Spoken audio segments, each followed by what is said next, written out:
वाराणसी में योगी ने चुपचाप की ऐसी शख्स से मुलाकात जिसका नहीं था शाह मोदी को भी अंदाजा। आधे घंटे की मुलाकात में बदल गया 2024 के चुनाव का पासा। बाबा विश्वनाथ की नगरी काशी में बनाया गया 2024 का तगड़ा प्लान। लखनऊ में चुनावी स्क्रिप्ट पर होगा काम।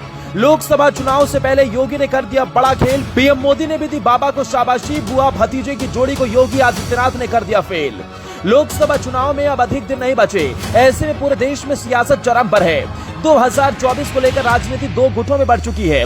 पहला गुट है केंद्र शासित पार्टी बीजेपी, तो दूसरा गुट जिसे बिहार के मुखिया की पहल पर तैयार किया गया, जिसे विपक्षी एकता का नाम दिया गया, जिसमें तमाम विपक्षी शक्तियां एक होकर सत्ता पर काबिज होकर मोदी सरकार को हटाने का प्रयत्न करेंगी, जो बिल्कुल आसान नहीं है, क्योंकि इस दौरान कई झटके भी विपक्ष को मिल चुके हैं। दरअसल बीजेपी एक ऐसी पार्टी है जिसमें धुरंधरों की फौज है।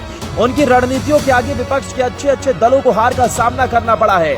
ऐसे में अभी सबकी निगाहें 23 जून को पटना में होने वाली विपक्षी दलों की महाबैठक पर है।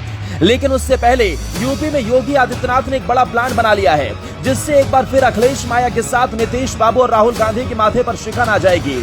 दरअसल इस बड़े खेल की प्लानिंग वाराणसी में योगी आदित्यनाथ ने बनाई, जब वो 2 दिवसीय G20 की बैठक के लिए काशी गए थे। उस दौरान सर्किट हाउस में योगी आदित्यनाथ के साथ एक बड़े नेता ने करीब आधे घंटे तक बातचीत की, जिससे पूरे यूपी की सियासत में खलबली मच गई।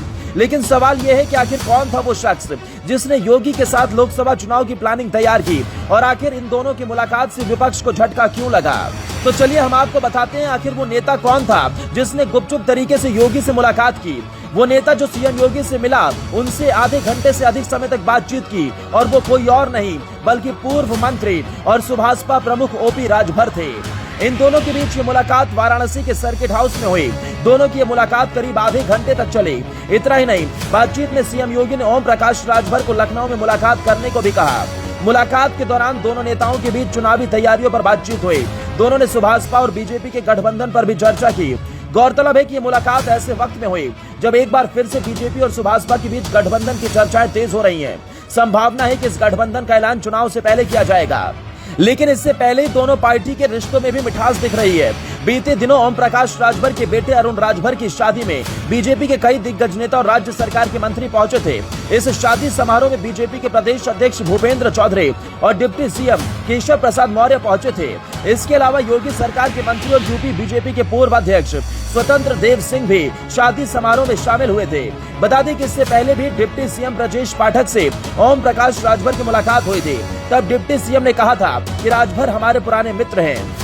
बता दें कि ओपी राजभर की पार्टी ने सपा के साथ गठबंधन कर विधानसभा चुनाव में करीब 6 सीटों पर कब्जा किया था, लेकिन बाद में ये गठबंधन टूट गया।